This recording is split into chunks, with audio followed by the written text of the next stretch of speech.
Subscribe करें और bell दबाएं ताकि कोई खबर रह न जाए।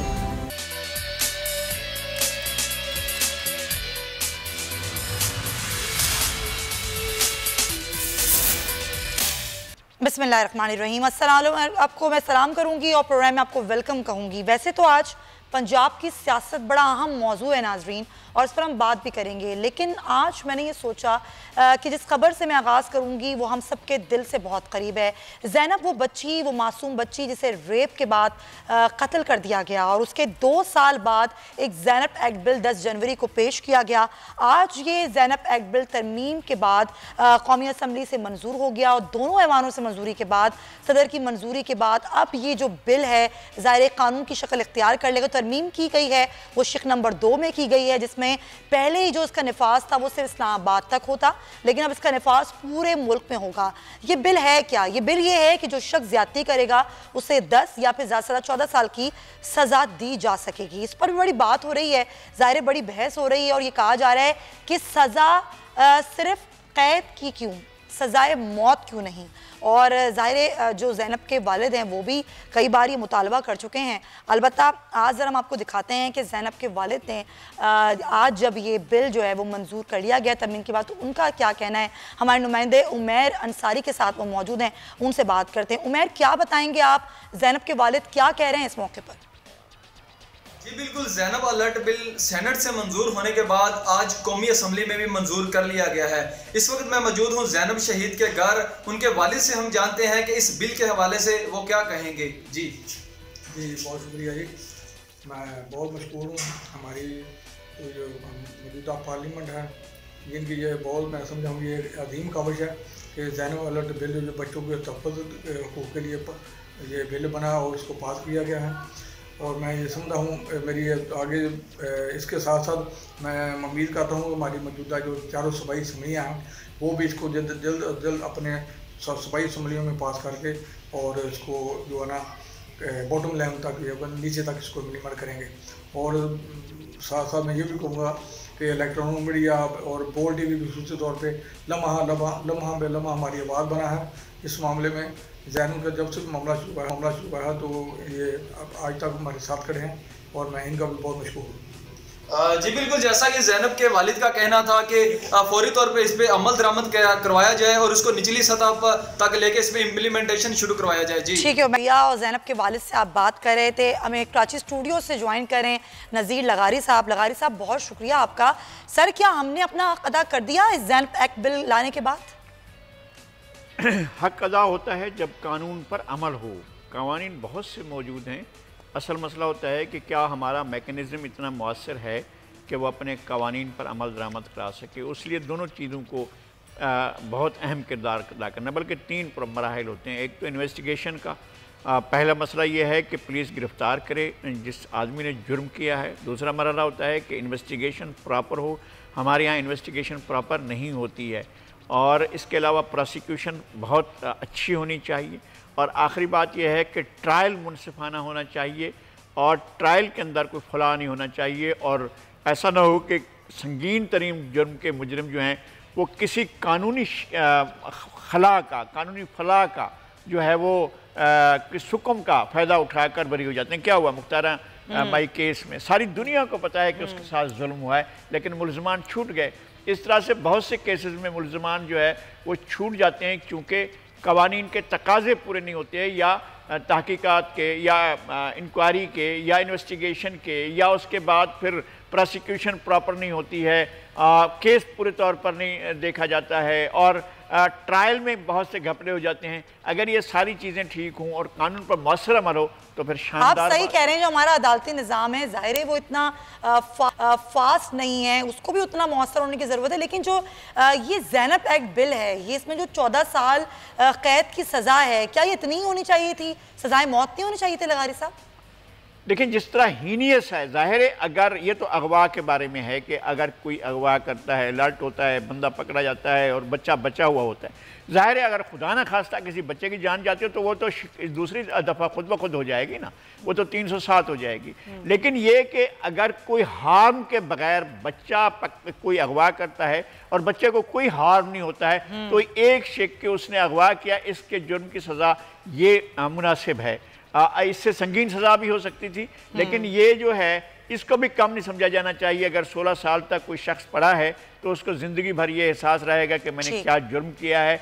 ये जो सज़ा होती है वो लम्हा लम्हा इंसान को मौत के करीब करती है और लम्हा लम्हा ये सोचता है कि मैंने क्या जुर्म किया है। जुर्म बहरहाल ऐसा होना चाहिए कि उसको एहसास भी। आपने अगर ट्रायल किया, इमरान को तो पता ही नहीं चला ना, 3-4 महीने में ट्रायल हुआ, सारा कुछ हुआ, फांसी हो गई है, उसने बड़ी अजियत नहीं सही। ये होता है कि मौत हर रोज़ उसके सर पर खड़ी हो तो फिर होता है।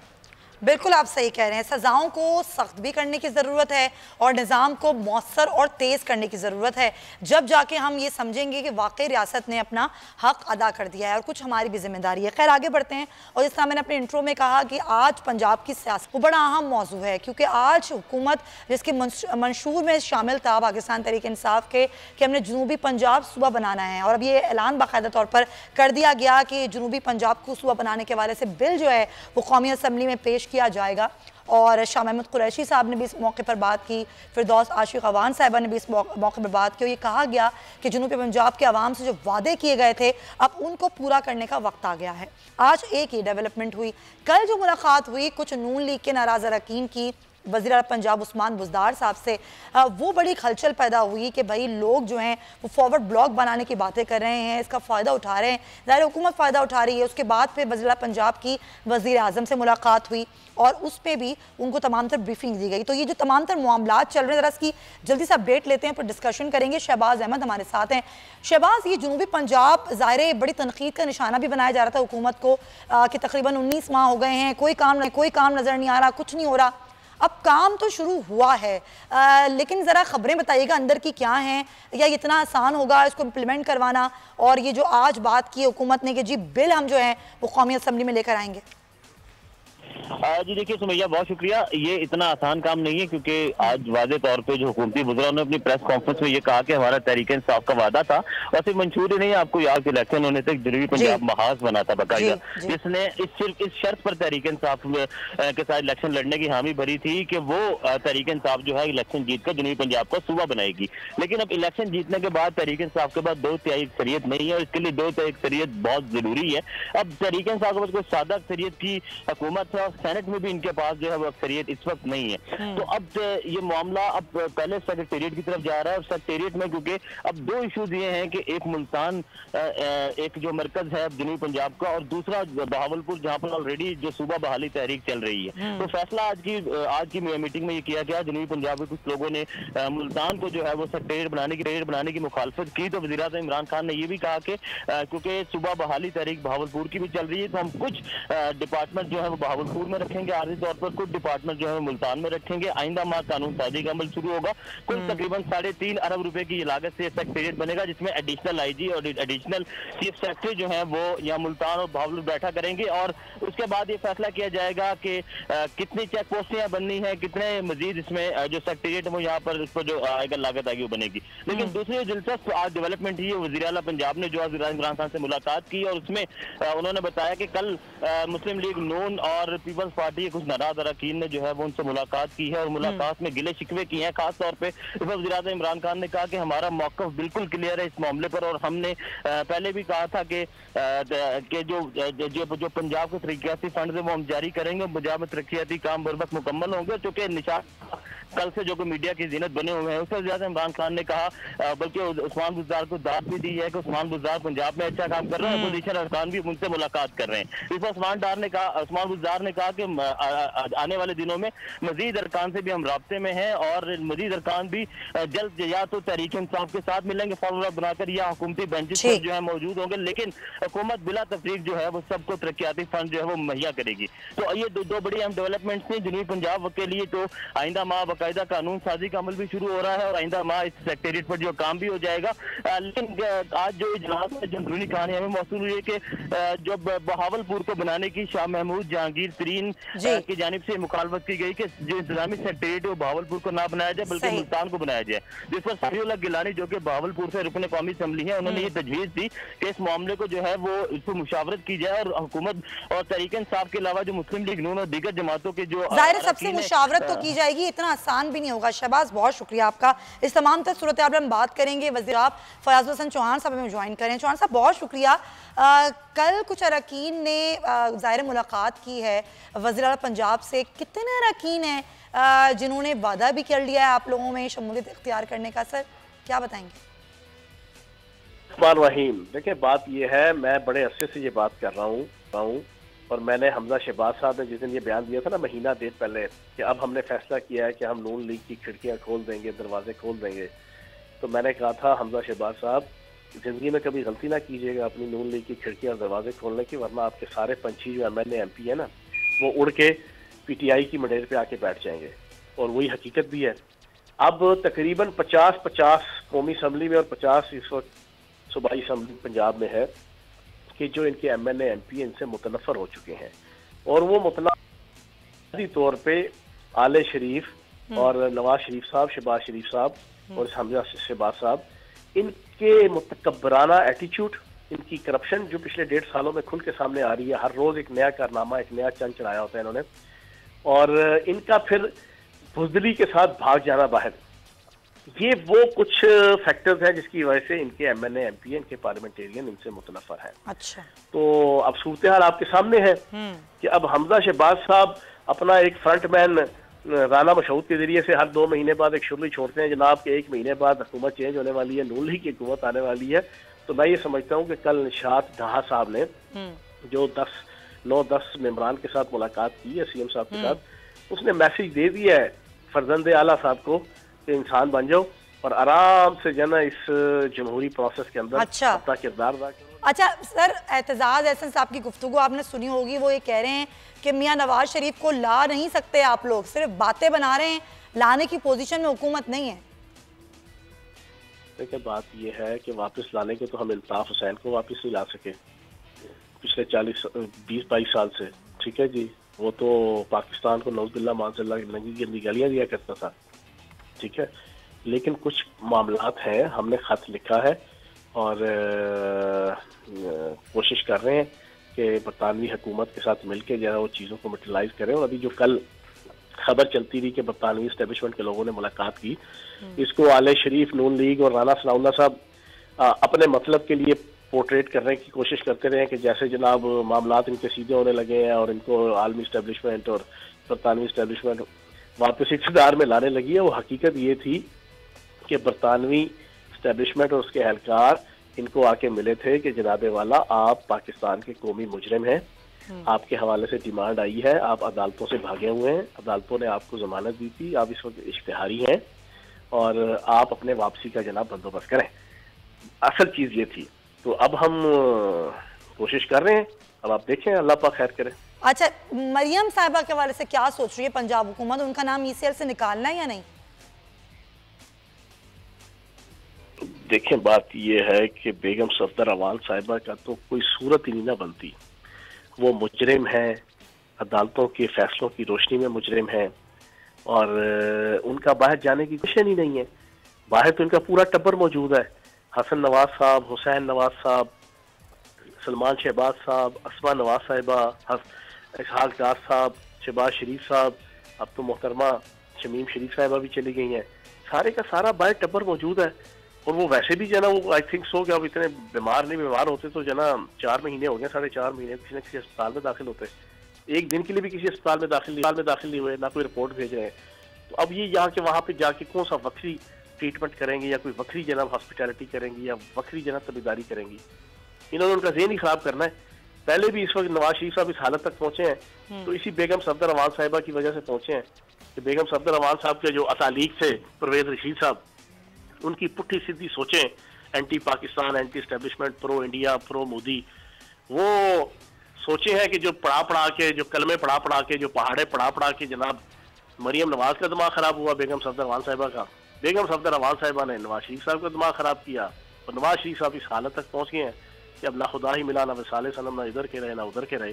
तो ये वहाँ जाएंगे तो मजीद उनकी हालत खराब ही करेंगी और क्या करेंगी। तो इस वजह से उनकी कोई चले वहाँ वो नहीं जाए और वहाँ जाके वो कुछ नहीं कर सकती, लेकिन यहाँ तो वो एक्टिव होने जा रही हैं।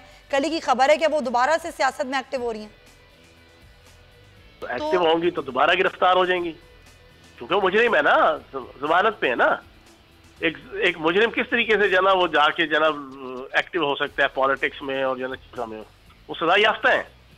तो जनाब वो नहीं एक्टिव हो सकती, एक्टिव होगी तो साथ ही पैसे भी हो जाएंगे। साहब, नून लीग के लोग कह रहे हैं कि जब हम आपस में मिलते हैं, पीपल्स पार्टी और नून लीग मिलती है, तो आप लोग कहते हैं जमहूरियत खतरे में पड़ गई। आप किससे मिलते हैं तो सब कुछ ठीक है, जस्टिफिकेशन क्या देंगे आप लोग इसकी?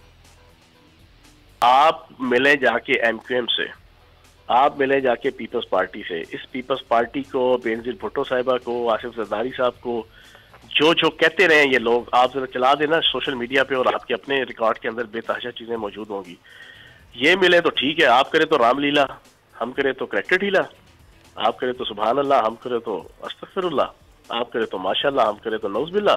मैं आपको बताना ये चाह रहा हूँ कि इनके अपने एमएनए एमपीए इनकी करतूतों की वजह से मुतनफ़र है।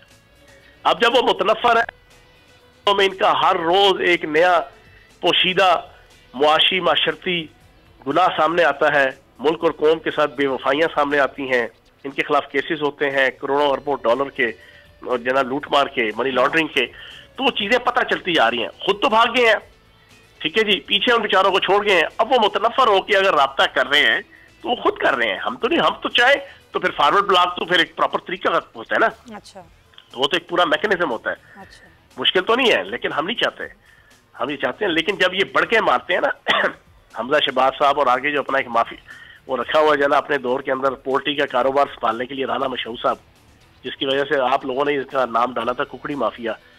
तो जो कुकड़ी माफिया का सरगना राना मशहूर साहब को रखा हुआ है, वो हर 2 महीने बाद आके कहते हैं जी हुकूमत जाने वाली है, हमारी हुकूमत आने वाली है। तो फिर ये मैसेज इनको गया है कि भाईजान अपनी औकात देखो, अपना गिरबान देखो, इतनी ना बड़ा पाकी है दामा की हकायत, दामन को जरा देख, जरा बंदे के बाद देख। ठीक है मैसेज बिल्कुल सही, ये मैसेज जो है वो उनको गया है। बहुत साथ मौजूद थे लगारी साहब, ये फायदा जो आज हुकूमत या पंजाब हुकूमत उठा रही है, तो ये तो मौका खुद नून लीग ने नहीं दिया। आपस में ये जो धड़ेबंदियां हैं, इख्तलाफात हैं, ये तो उन्होंने स्पेस दे दी है खुद से। खैर मैं इस पर तो बाद में बात करूंगा। असल मसला है कि जो सराइकी अवाम ने जिद्दोजहद की और सराइकी सूबे के लिए जो बात हो रही थी जी, इसके बारे में लोगों की जिद्दोजहद है 50 साल से, और लोग 50 साल से ये मुतालबा कर रहे हैं कि उनको सराइकी सूबा दिया जाए और उसके 23 अजला हैं। ये नहीं है कि जो लूली लंगड़ी एक 2-3 डिवीजन्स की एक और नाम से एक सूबा दे रहे हैं। भाई अब बलूचिस्तान के पास, बलूचों के पास उनका अपना सूबा है, खैबर पख्तूनख्वा है। आप फिर 50 साल और लगाएंगे नाम तब्दील करने में। आज से उसका नाम सराइकिस्तान, सराइकी सूबा रख दें, नंबर 1। और नंबर 2 ये कि उसका जो जोग्राफिया है, जहाँ जहाँ पर सराइकी लोग मौजूद हैं वहाँ मौजूद है 23 अजला हैं ऐसे जहाँ पर ये वो बन सकता है। और उसकी पूरी की पूरी हिस्ट्री है, तारीख है लोगों की जिद्दोजहद की। मियांवाली के लोग वहाँ तहरीक चलाते रहे, जहाँ के लोग तहरीक चलाते रहे। आबदा हुसैन के मेरे पास 40 साल 50 साल पुराने इंटरव्यूज़ रखे हैं जिसमें वो तहरीक चला रही हैं सूबे की।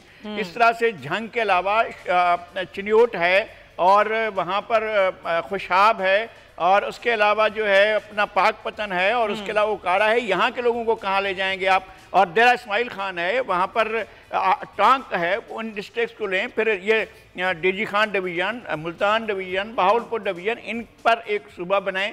और फिर ये जो सेक्रेटरीट बनाने जा रहे हैं इसके बारे में कंसेंसस होगा, यही बैठकर फैसला करेंगे। उन अरकान पार्लियामेंट को बुलाएं जो उस इलाके से ताल्लुक़ रखते हैं, फिर बैठकर फैसला करें कि जनाब अब इसका सेक्रेटरीट कहाँ होना चाहिए। ये महज एक दिखावा है, मैं ड्रामा नहीं कहूँगा, महज एक दिखावा है जो किया जा रहा है। ये सिर्फ लोगों को मुतमईन करने की एक बात है और वो सिर्फ चाह ये रहे हैं कि लोग जो हैं किसी न किसी खेल में लगे रहें। ऐसी सूरत हाल इनकी संजीदगी जाहिर नहीं हो रही है। इनको पता है कि आईनी तरमीम के लिए इनको अपोजिशन से बात करनी पड़ेगी।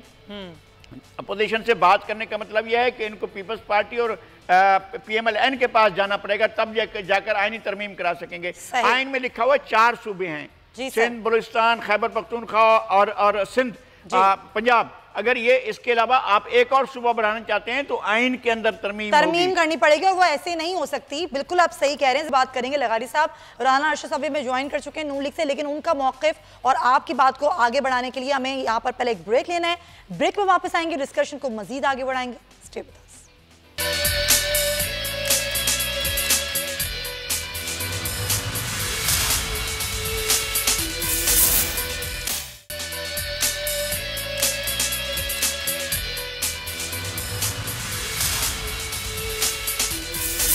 Welcome back to the show. और जनाब, पंजाब में बल्दियाती इंतखाबात का मौसम आ गया है, मुलाकातें भी हो रही हैं और ज़ाहिर मुलाकातें जो हैं वो कहीं ना कहीं किसी ना किसी को परेशानी में मुब्तला कर रही हैं। राना अरशद साहब, आपने तो अब तक मुलाकात नहीं की है ना? जी बिस्मिल्लाहिर्रहमानिर्रहीम। मैं आपका इंतहाई शुक्रिया अदा करता हूँ और मैं लेट आने पर मादरत भी करता हूँ। मैं समझता हूँ कि PSL स्पोर्ट्स बड़ी अच्छी बात है, लेकिन पंजाब गवर्नमेंट की नहली है कि मार रोड पूरा ब्लॉक है, नहर ब्लॉक है, पूरा लाहौर जाम हुआ है। इस पर भी इनको मेहरबानी फरमानी चाहिए कि थोड़ा सा यू टर्न लेकर लोगों को रिलीफ दें। एम्बुलेंस से फंसी हुई थी, मैं खुद को पौने घंटे सिक्योरिटी रीजंस की वजह से होता है सर, कराची में भी ऐसे होता है। सर मेरे सवाल पे आ जाएं, आपका तो इरादा नहीं है ना कोई मुलाकात का उस्मान बुज़दार साहब से आगे जाके?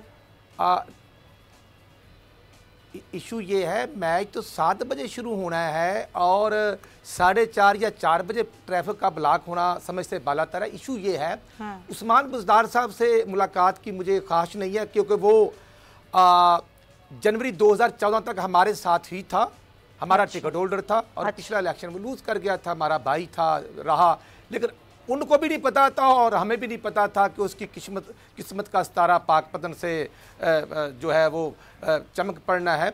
इशू ये है कि सेनेट के इलेक्शन में इन्होंने मेंबरान के ज़मीर फरोशी करने की कोशिश की और जब सेनेट का इलेक्शन हुआ जिसमें चौधरी सरवर साहब, इनके मेंबरान की तादाद थी 31, तो वो अगर 42 लिया तो उसने भी सौदेबाजी की इमरान खान साहब की ख्वाहिश पर। जब सेनेट के चेयरमैन और अदम एतमाद की बात हुई तो फिर इन्होंने शब्बे खून मारा।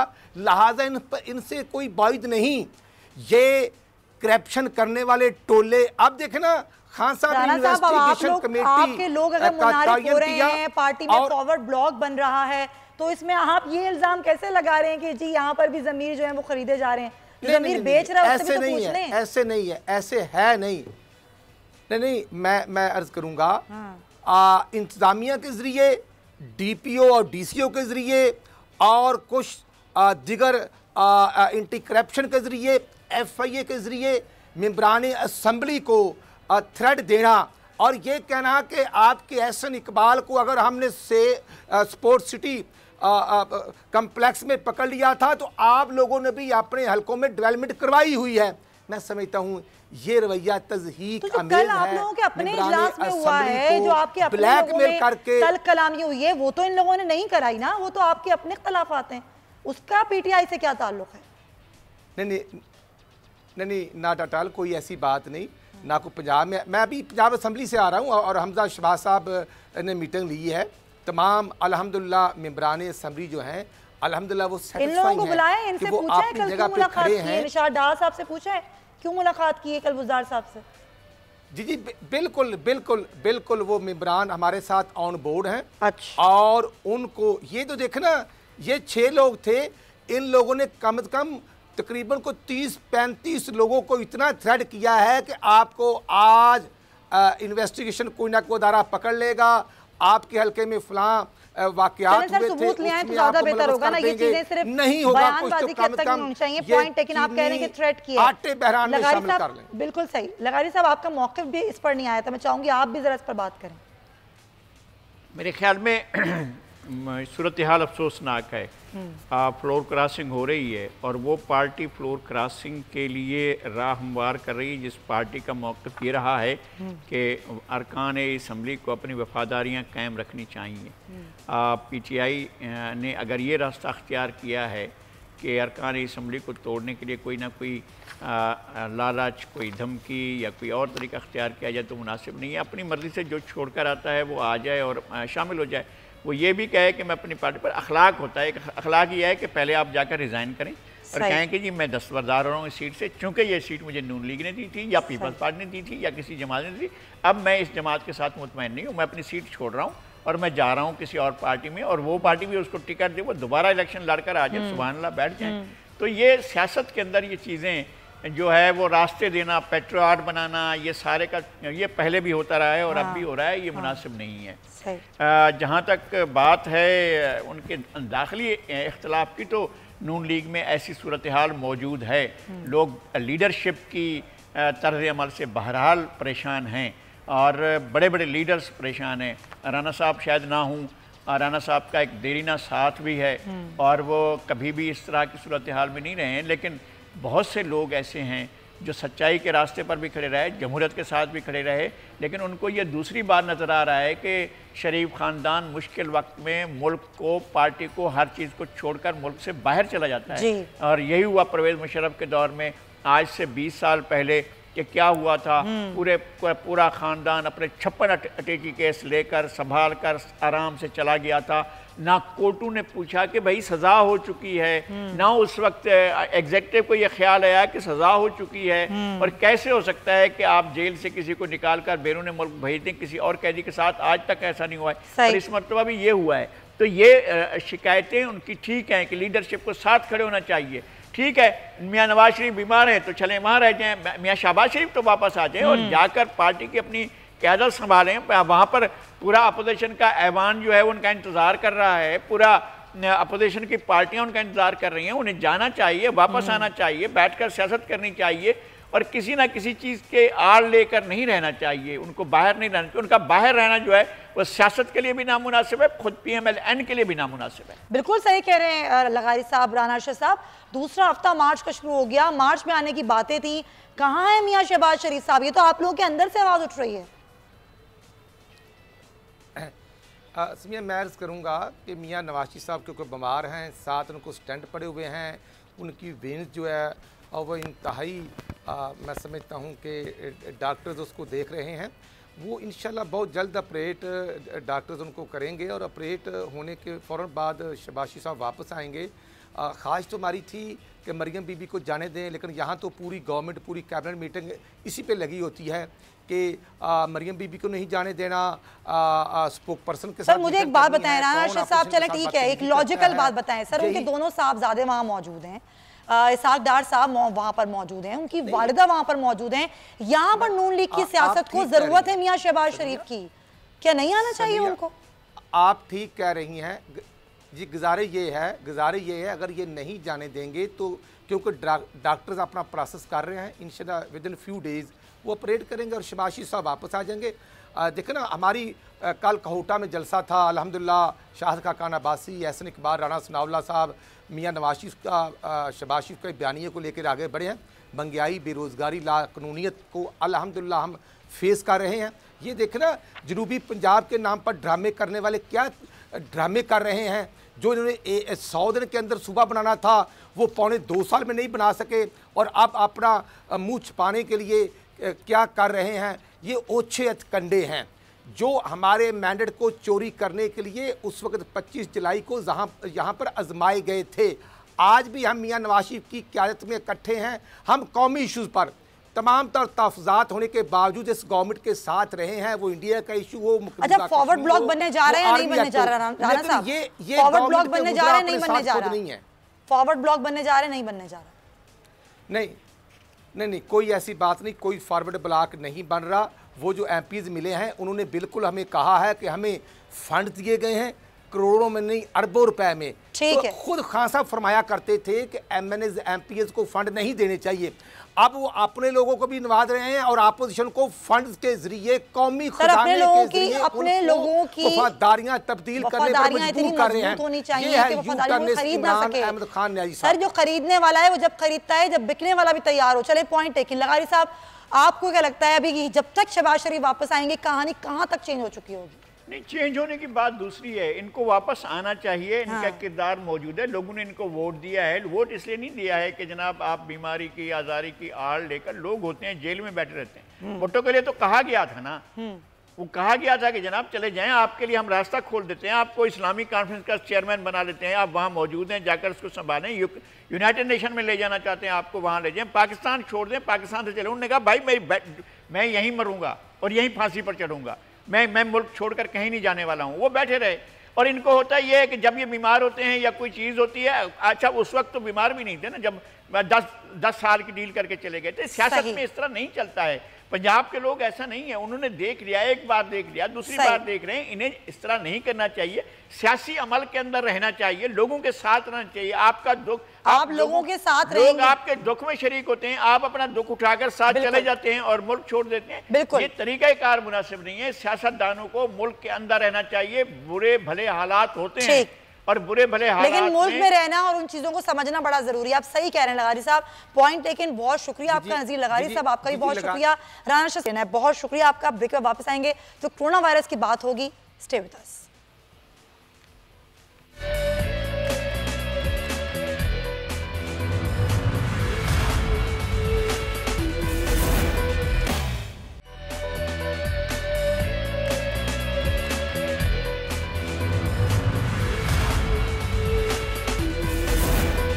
Welcome back. कोरोना वायरस की बात करें तो एकदम से हमने देखा कि पाकिस्तान में कोरोना वायरस के जो मरीज थे उनकी तादाद में इजाफा हुआ और अब तक जो कोरोना वायरस के मरीज हैं उनकी तादाद 20 हो चुकी है पूरे पाकिस्तान में। और सबसे ज़्यादा तादाद जो है वो सिंध में है और इस तरीके से मुख्तलिफ सूबों में भी कई मरीज़ जो हैं वो सामने आए हैं। सिंध में जो कोरोना वायरस के मरीज़ हैं उनमें से कितनों की जो रिपोर्ट्स हैं वो आ चुकी हैं और जो तशख़ीस करने के लिए किट्स हैं वो कितने हॉस्पिटल्स में मौजूद हैं, क्या तिब्बी सहूलियात हैं, जानेंगे हमारे नुमाइंदे राउफ नान हमारे साथ मौजूद हैं।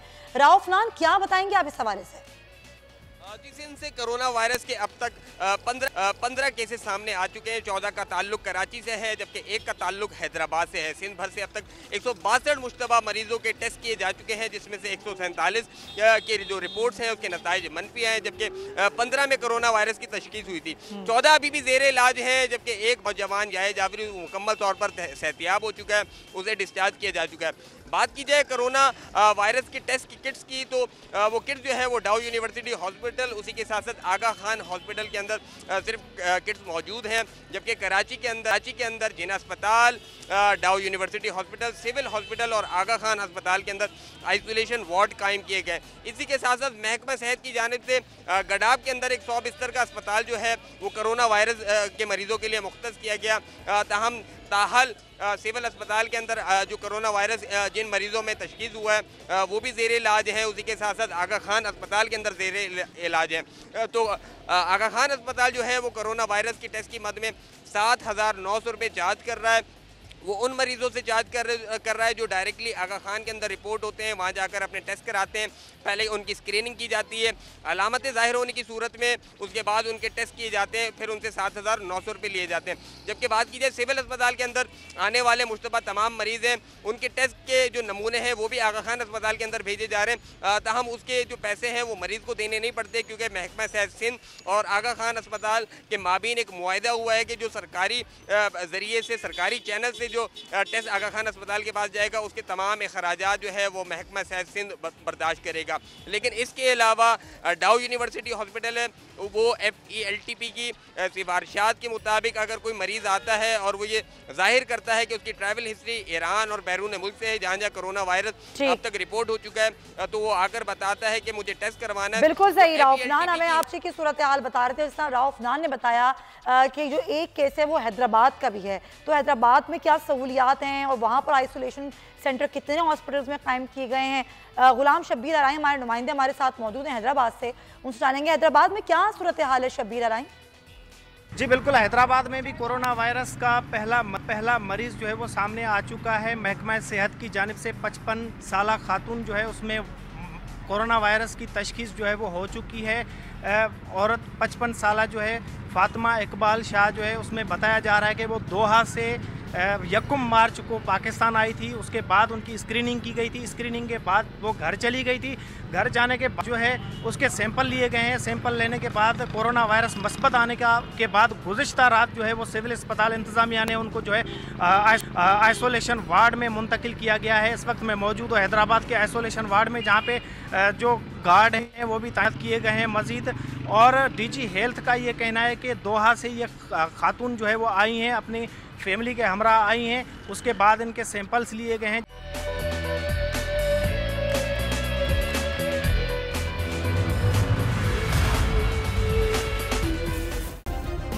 सब्सक्राइब करें और बेल दबाएं ताकि कोई खबर रह न जाए।